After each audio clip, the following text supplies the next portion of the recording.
neste vídeo a gente vai falar sobre formas de obtenção de dados, os diferentes métodos que a gente tem para obter dados. A gente vai primeiro apresentar um panorama, as vantagens e desvantagens de cada um deles. A gente vai falar também sobre dois desses métodos com um pouco mais de detalhes, que são a raspagem de dados e a API. E por fim a gente vai falar aí um bônus sobre como transformar dados que estão em PDF em dados tabulares, em uma tabela para você trabalhar. Bom, então vamos dar uma olhadinha aqui nessa tabela, nesse panorama comparativo entre os dados e formas de obtenção. Bom, nessa tabela, cada linha é um método diferente que a gente está comparando. Os dados tabulares, geralmente a gente está falando aí de download manual de bases de dados, em CSV ou XLS, mas a gente também pode estar falando de raspagem de dados, e um exemplo que a gente vai dar aqui, quando você tem uma tabela já numa página web que já está no formato de dados tabulares e que fica fácil de obter por raspagem. Nesse caso em HTML é uma linguagem que você vai ver um pouco também nesse curso mais adiante em outro módulo. APIs é uma forma de obter dados que a gente vai aprofundar um pouquinho, geralmente via scripts e programas que você tem que escrever em uma linguagem de programação, e os formatos mais comuns, talvez você já tenha ouvido falar, em JSON e XML, que são dados estruturados, não na forma de uma tabela, mas estruturados com valores ali que a gente vai dar uma olhada também. Bom, a gente tem os dados não estruturados. Esses dados a gente também pode obter via raspagem, então imagina textos, imagens. A gente pode ter download desses dados ou fazer via OCR, se a gente está, por exemplo, reconhecendo imagens de um PDF para transformar isso num dado tabular. Bom, a gente tem a coluna ali da dificuldade técnica para acessar, um comparativo sobre cada um desses métodos, né?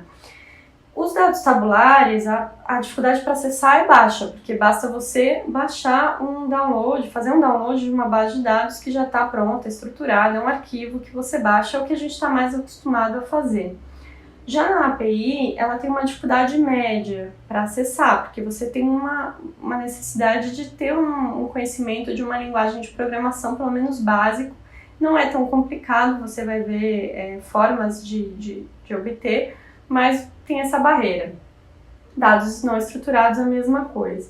A dificuldade para atualizar ou filtrar dados também depende do método. Dados tabulares, vamos supor que você queira fazer um projeto sobre o orçamento federal. Então, cada ministério tem o seu orçamento, cada ação orçamentária tem uma quantidade de despesas diariamente atualizada. E se você vai fazer o download dessa base de dados, se o seu objetivo é comparar anos diferentes e comparar ministérios, você precisa de todo o volume da base de dados, e você não necessariamente precisa atualizar diariamente. Agora, se você tem uma dificuldade aí de fazer isso com download de base, se você quer fazer isso sempre, né? Agora, a API é uma dificuldade mais baixa, porque você vai ver que você consegue obter o dado, atualizar só aquilo que você quer, fazer uma consulta muito específica, pontual. Então, é uma vantagem usar a API nesse caso. Dados não estruturados, aí o custo é muito alto quando você quer fazer uma atualização contínua, justamente porque eles não são estruturados e demanda fazer um código aí muito personalizado, enfim. A dificuldade para acessar a base completa também depende do uso que você quer fazer. Esse exemplo que eu dei do orçamento, se você precisa da base de dados inteira, é melhor baixar. Agora, se você quer comparar dois ministérios, se você quer comparar um ano com outro de um mesmo ministério, se você quer saber uma consulta de uma ação orçamentária específica, bom, tudo isso é como se fosse um filtro, né? Então, a gente já viu que fazer isso é mais fácil via API, mas, pelo contrário, na API é muito difícil de obter os dados completos, porque você tem que fazer muitas requisições. Aí é muito mais fácil baixar o dado. Essa é a principal diferença aí dos dois métodos. E no caso dos dados estruturados, a mesma coisa, a dificuldade de você ter o volume todo de informação não estruturada é maior. Então esse é um comparativo para te ajudar a pensar, a escolher qual método faz mais sentido no projeto que você tem. Agora vamos olhar com um pouco mais de detalhes o caso da raspagem de dados. Bom, raspagem de dados é isso que o nome diz mesmo, você está lá raspando, colhendo os dados de uma página web, que ele pode ser feito por meio de uma interface gráfica, um programa que te ajuda a escolher esses elementos, ou de um código e um script que você constrói para isso. Você precisa ter alguns conhecimentos básicos para fazer isso, alguns conhecimentos que você vai ter aqui de tecnologias web nos próximos módulos, e também XPath. XPath, eu vou deixar um link aqui para você, um tutorial, que mostra, é como se fosse uma rota de navegação de uma página que você vai precisar indicar para o seu código, para o seu programa, saber o que buscar numa página HTML. E aí você tem algumas ferramentas úteis aí para algumas dicas para fazer raspagem de dados. Como eu falei, tem uma interface gráfica em alguns programas que te ajudam a fazer isso. O Web Scraper é uma delas. Aqui você vê na imagem do lado que ele te ajuda a selecionar quais são os elementos que você tem para raspar e te transforma aqueles elementos da página numa tabela, numa base de dados para você trabalhar. Você também tem, olha só, o Google Spreadsheets, que é um programa do Google de planilhas, né, online, que você pode colocar uma fórmula ali, a gente vai mostrar um exemplo, e capturar uma tabela e jogar direto na planilha, tudo em segundos, é muito fácil. E tem outros métodos mais complexos para fazer quando o dado não está tão estruturado no formato tabular, você vai reconhecer aquela página, e tem algumas formas de fazer isso automaticamente, construir esses robozinhos em Python e R, dependendo da linguagem. Por exemplo, tem o Beautiful Soup em Python e o Harvest em R. Então, esses são dois métodos aí que você pode utilizar. Então, para resumir, a raspagem de dados, ela depende, ela também tem níveis de complexidade diferentes, né? Tem formas muito simples, quando o dado já está mais ou menos estruturado, e tem jeitos que vão ficando mais complexos se você tem algumas barreiras. Aquele CAPTCHA é um deles, porque o CAPTCHA é justamente uma barreira para robôs, né, para verificar se você é um não robô. E a raspagem de dados é um robozinho que você constrói para pegar a informação para você. Então, essa é uma dificuldade, provavelmente você vai ter que fazer códigos mais customizados para enfrentar esse tipo de situação.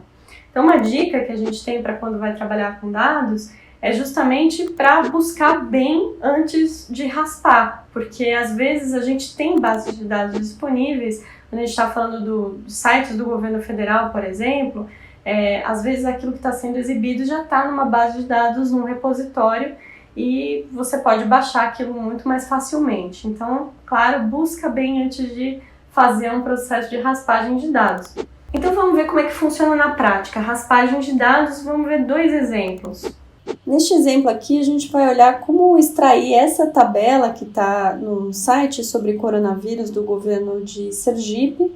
É uma página HTML e a gente vai ver como extrair isso de forma muito rápida numa planilha do Google Spreadsheets.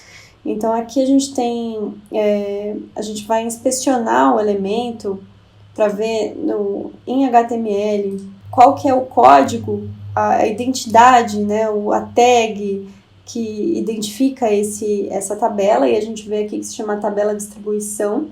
Eu não vou entrar muito em detalhes, porque isso está num tutorial aqui que está disponível nas referências desse vídeo, mas aí a gente vai lá numa planilha nova, a gente vai escrever uma fórmula para puxar essa tabela para cá, que é import XML. E aí a gente vai colocar o URL que a gente quer e uma expressão, uma sintaxe aí dessa função, que aqui está basicamente dizendo para pegar essa tabela de distribuição, né, que tem tudo que está dentro de um div, que tem esse nome, tabela de distribuição, e aqui a gente está dizendo para pegar todas as linhas dessa tabela. Vamos ver qual que é o resultado. Ele está carregando, e pronto, ele pegou exatamente aquela planilha que tinha lá, numa tabela.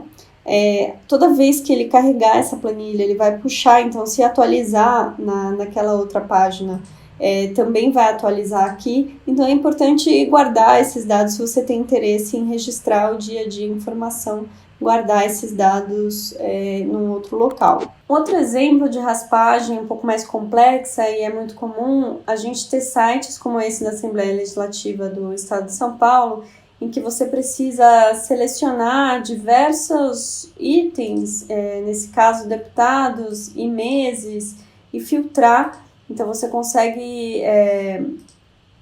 consegue ver mês a mês, mas é uma dificuldade muito grande de você obter esses dados todos de uma vez, né? E aí esse aqui ainda está de um jeito menos estruturado do que uma tabela. Então não é como o caso de Sergipe, que a gente consegue facilmente baixar. Esse aqui é sobre a presença nas sessões plenárias, né? Então cada dia tem um tipo de presença que tem um código aqui. Então, da mesma forma, existem maneiras de identificar esses elementos dentro do código HTML e pedir para um programa baixar isso para você. A gente fez um evento em março de 2020, agora, o Open Data Day, para celebrar dados abertos, e teve uma participante, que construiu um script em Python.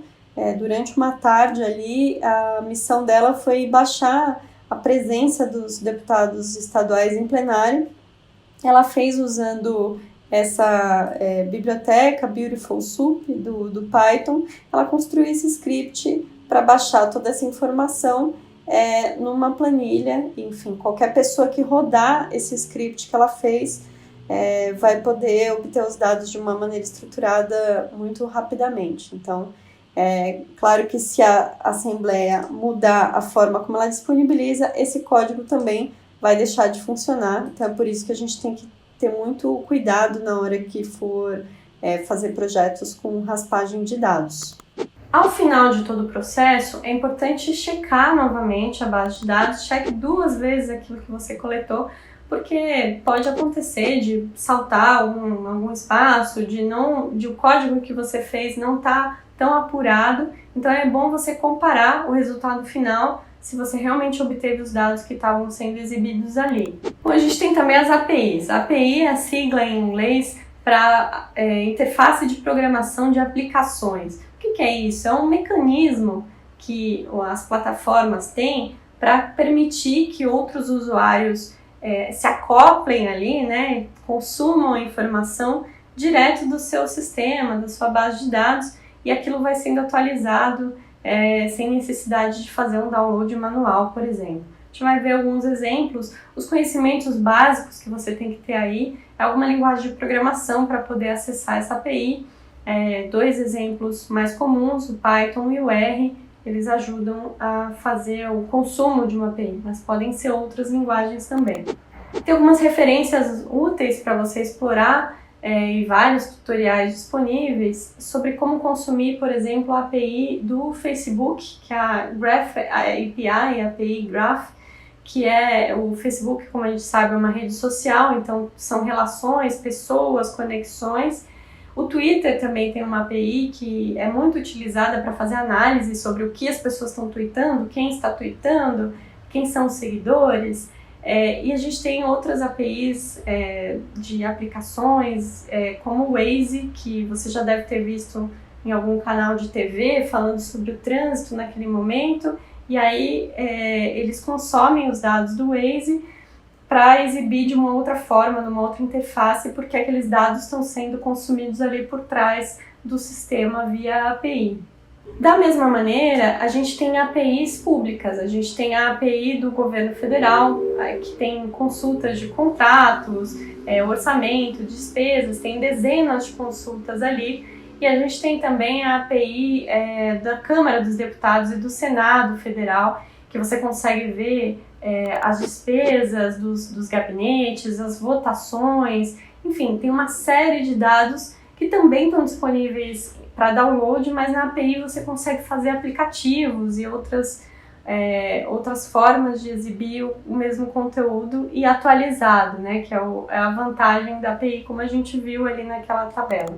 Então vamos passar também para a API na prática, vamos ver 2 exemplos rápidos de como que uma API pode ser consumida e como que é a cara disso, o que ela tem. Então, esse aqui é o exemplo de uma API da Câmara dos Deputados. As APIs, geralmente, elas têm uma forma de documentação, essa aqui é a Swagger, que ela mostra cada endpoint, ou seja, cada consulta de uma API que a gente tem.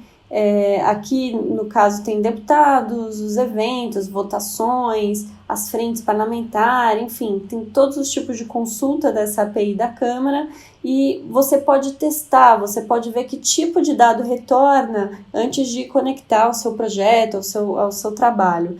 Então, aqui, por exemplo, você consegue testar em deputados. Lembra que a vantagem da API é a gente poder fazer uma consulta específica, sem ter que baixar toda a base de dados.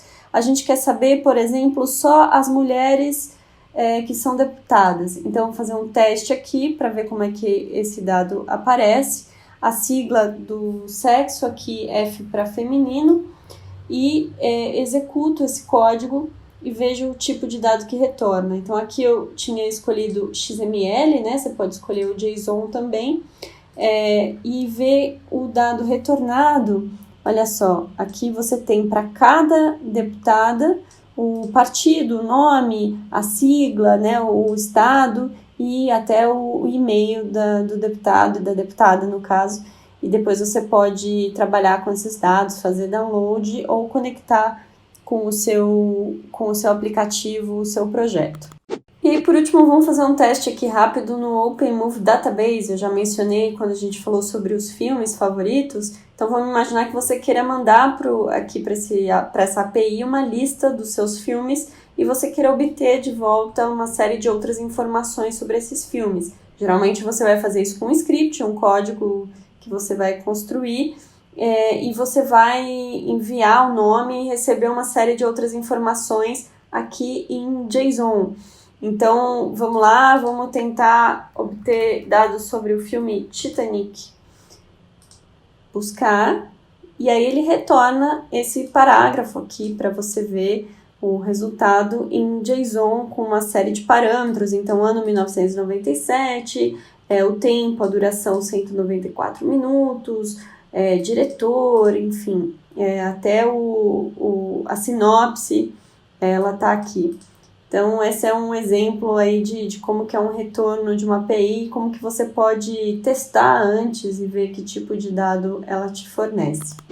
Bom, e a gente já está chegando no fim desse vídeo. Como eu falei, tem um bônus que é como libertar PDFs, como libertar dados de dentro de PDFs.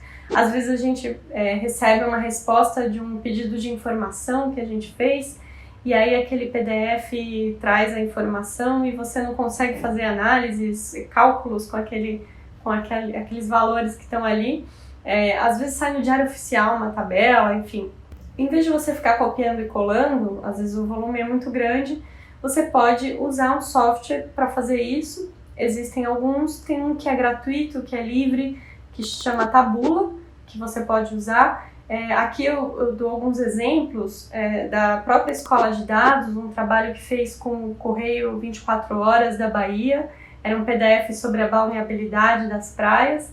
E aí esse PDF, você importa ele e ele aparece assim esses quadradinhos vermelhos ali, ele reconhece que aquilo é uma tabela, ele cria essas áreas de seleção, depois ele já converte para você, você visualiza como vai ficar o resultado e ele te devolve isso numa planilha para você trabalhar, que é muito mais simples, e aí o seu dado está finalmente liberto. Bom, então nesse vídeo você aprendeu quais são as principais formas de obtenção de dados. A gente viu um comparativo entre essas formas. Você conheceu um pouco mais sobre a famosa raspagem de dados e as famosas APIs. E a gente viu como libertar PDFs para um formato tabular num programa chamado Tabula. Nos próximos vídeos a gente vai ver como descobrir outras fontes de dados e vai seguir aprendendo sobre comunicação baseada em dados. Até lá!